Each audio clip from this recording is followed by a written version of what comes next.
Changing the air filter on a Honda CBR650F. This is a 2016, and I owned a 2014 before, and they're supposed to be the same for 2014 through 17. First step, of course, take off the seat with your key and release it and so on. And then I'll try to get the next.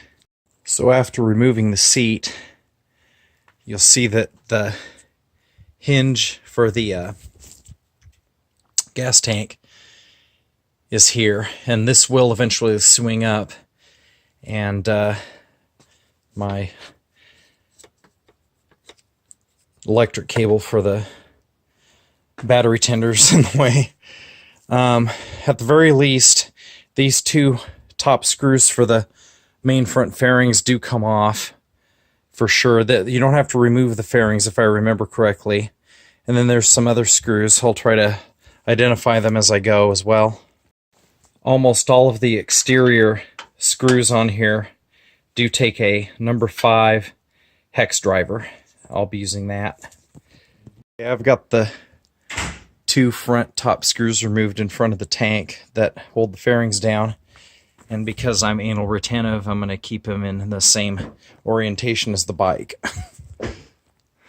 Okay, so I do remember that underneath the main cowl here and above the engine block, this is the left side of course, there is a screw that holds this together.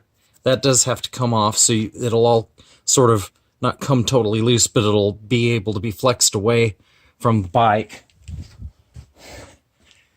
And yeah, same on this side, just above, again, above the engine block here, and then you got this nut that comes off. So it's the same on both sides. So once you get those lower screws out, this separates and is flexible enough. It's just attached by the Velcro from this carbon fiber textured piece of cowl up to, hopefully you can see that, up to these little Velcro patches. There's 3 of them. There's the one up toward the front. So you just do the same on both sides, and it should just pop loose from that Velcro separation, hopefully. Yep, there it goes. Okay, now that should be enough space,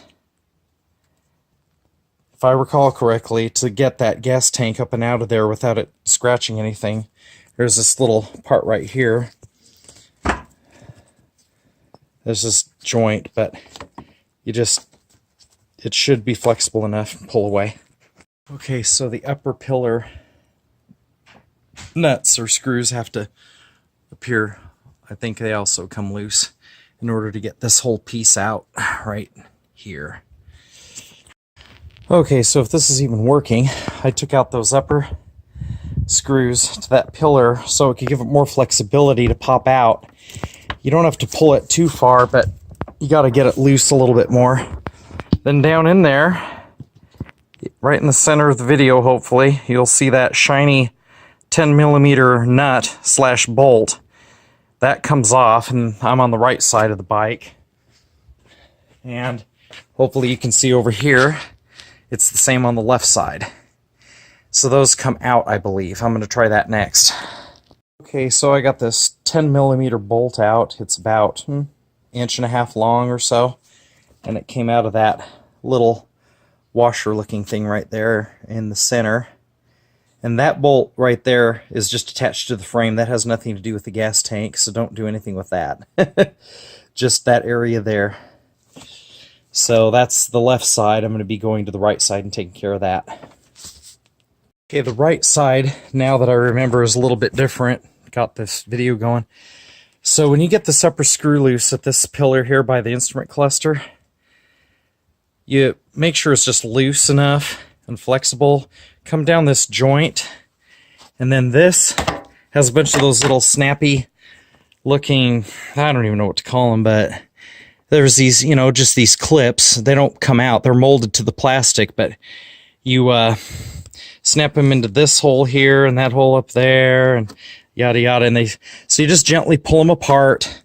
Here's the hole here, which goes over that. So, and then this part here, see, goes over that. I'm moving it back and forth. So you just gently pull everything off of that nut there, and then you can, or off that hooking point where the screw goes in. There's your bolt. And another, you know, the same kind as the left side. So I don't have the advanced tools. I'm just using a normal wrench, so I'll get that one out too. Okay, now that I have the other bolt out, both are out, so now all of these pillars are loose.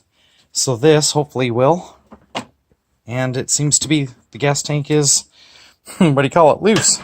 It's wiggling, so let me see if I can get that going up there.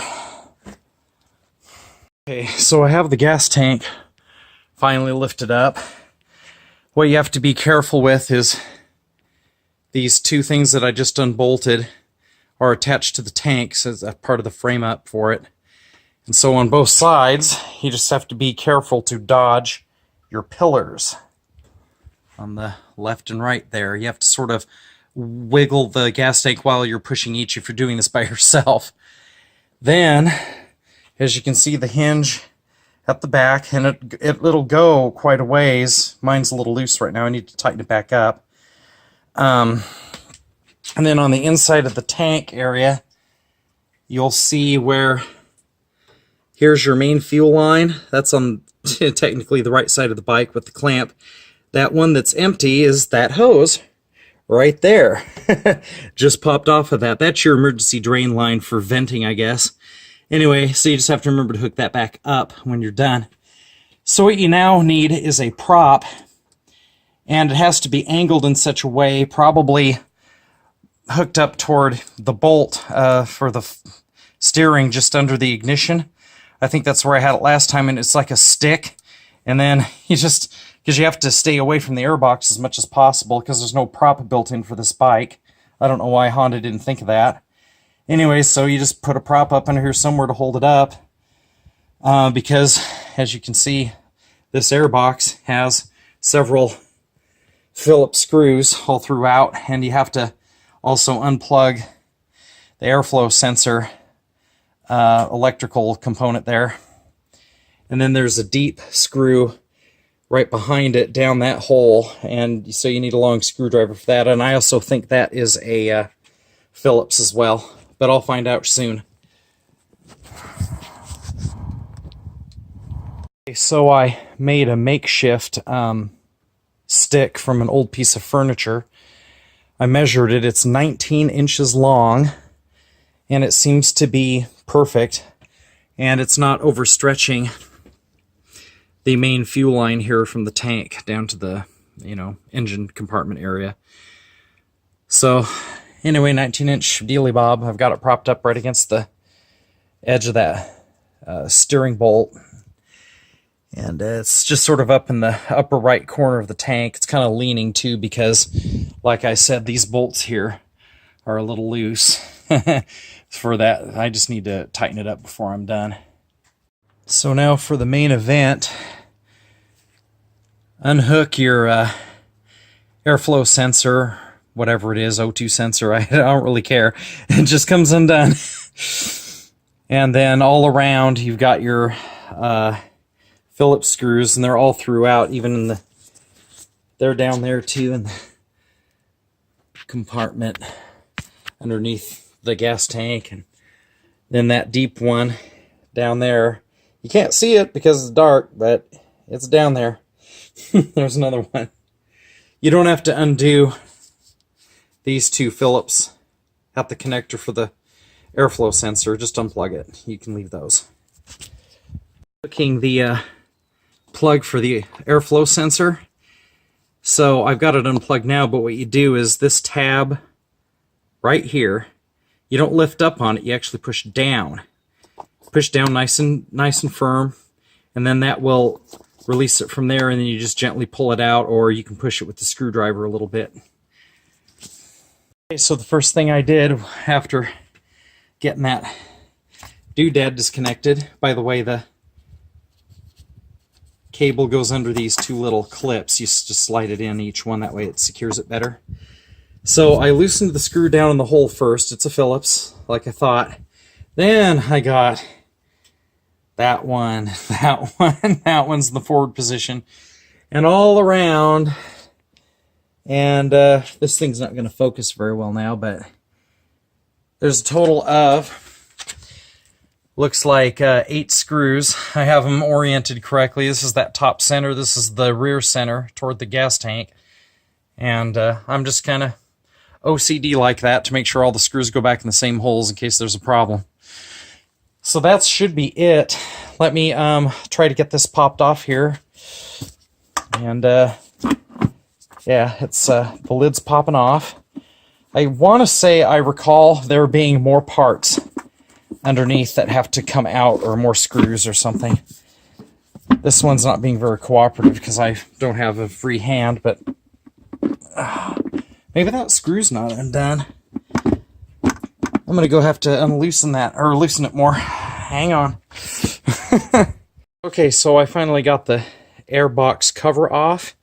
This is the screw for it. It looks exactly the same as the others, but I had to turn it like, 900 times, even though there's only like 12 threads in it, because it kept getting stuck and the lid wouldn't lift. So I had to wiggle the crap out of it and unscrew it some more, and it finally popped loose. So that's the big challenge, is getting it out and putting it back in. So I'm just going to drop it back in the hole because I don't care anymore. So here is, allegedly, the inside of our air box.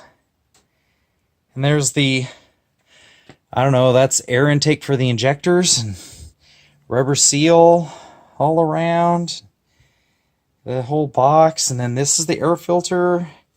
Yep, and it is a large piece of air filter. So you do have a Phillips screwdriver, or screw, you know. There's one on the left side, and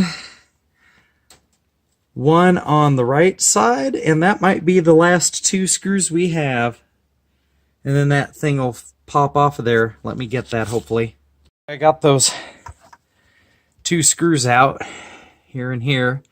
Now, the main thing I want to point out too is when you're taking those last 2 screws out, I didn't do it, but it seems like if you accidentally dropped a screw and it went down in one of your ports for your fuel injector or whatever things, because I'm not a mechanic really, but if it fell down in one of those, you would need the magnet device to get it out, and it would suck. And speaking of which, it looks like I have a little friend that dropped down in the 4th one over. I'm going to have to dig him out. It's a contaminant of some kind. Anyway, so this is your air filter element. It lifts off, and mine looks pretty gross. Let's put it in the sun. Yeah. And my new one, it isn't here for 2 or 3 more days. But that's it. That's taking it out completely. Pain in the ass, but it works. So I dropped my old air filter back in. I'm just going to close up my tank until the new air filter arrives. In the meantime,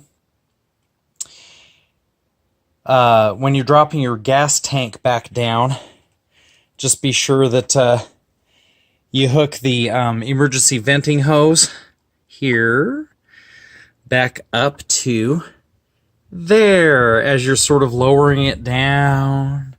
And then while you're lowering it down, be sure that your decorative cowl is on the outside of your gas tank, and that's on both sides. See over here too, I'm reaching across. And then same thing, as you lower the tank, it's gonna come across these. So as you lower the tank, make sure these are pulled away. So you just have to do it with one hand, wiggle that one over while you're lowering it, wiggle this one over, drop it down, and then, you know, of course you've got everything back together at that point. Everything in reverse.